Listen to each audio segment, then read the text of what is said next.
So, what happens when a hero returns home, but he's wearing the wrong colors? Today, we're going to dig into the story of one of Rugby League's most celebrated players facing his old club for the very first time. And trust me, it's about so much more than just the game. Let's just start with the words of the man himself, Daly Cherry-Evans. When the 37-year-old veteran returned to his old stomping grounds, he didn't call it triumphant or nostalgic. He just called it bizarre. And you know what? That one word, it just perfectly captures the strange, emotional heart of this whole story.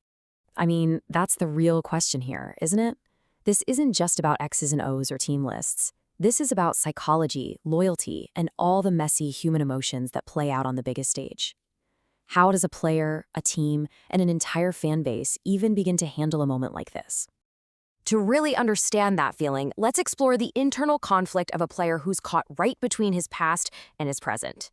15. Just keep that number in your head. For 15 years, Daly Cherry-Evans wasn't just a player for the Manly Sea Eagles, he was basically part of the furniture. We're talking over 300 games, a lifetime of memories. And all of that history, it all funneled into one single 80-minute game against them. So while you and I, and pretty much everyone else, saw this as a huge grudge match, a date circled in red on the calendar, the reality for DCE was completely different. He actually admitted that once the game was over, his main feeling was just relief. It just goes to show you, there's this massive gap between the public hype and a player's private world. Look, a veteran like him is no stranger to pressure. He gets nerves before every game. But this was different. Can you imagine walking into that familiar stadium only to have to head to the away sheds? It created a whole new kind of anxiety. He said it was the support from his new Roosters teammates that really kept him grounded through it all. So, with all of that swirling in his head, the big question is, how did he actually perform? Did all that pressure get to him out on the field? Well, the numbers themselves aren't going to blow you away, but look a little closer. They show a player who was solid, effective, and absolutely crucial when it mattered. A key try assist, 26 tackles. He just did his job.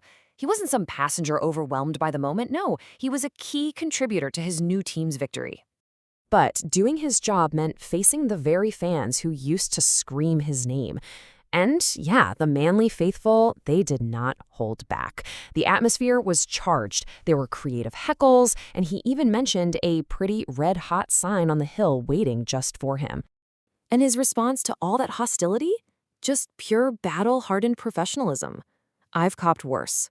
It's such a simple statement, but it speaks volumes about the kind of mental toughness you need to perform at the elite level, where the emotional tests can be just as grueling as the physical ones. But listen, the drama wasn't just limited to the field.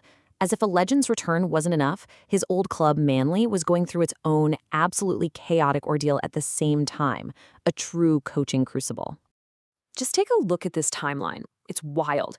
The season starts with Anthony Seibold as the coach. After just 3 rounds, he's out, a move that a lot of people called very, very early. And then, right before the game against his old mate, the club names a 35-year-old interim coach, Kieran Foran. And here's the twist that makes this feel like it's straight out of a movie script. The new coach isn't just some former player. He's DCE's great mate. His longtime partner in the halves, the guy he built his career alongside, was now the one calling the shots from the opposing sideline. You can't make this stuff up. DCE really summed it up perfectly himself, calling it a crazy month. I mean, think about it. He's navigating his own massive career change, dealing with the emotional weight of this return game, and now his best friend has been unexpectedly thrown into a head coaching role. It's just an absolute whirlwind.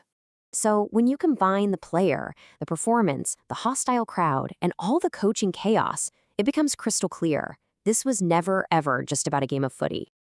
This one game becomes this perfect case study for the human drama of sport.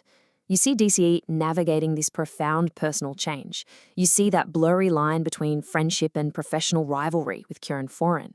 You see the brutal pressure on coaches like Seibold, the relentless pace of the NRL season, and just the sheer, wild unpredictability of it all. Which leaves us with this one big question, right? When the dust settles on all of this, where does loyalty truly lie? Is it with the jersey you wore for 15 years? Is it with the new teammates who have your back right now? Or is it with the friend standing in the opposite coaching box?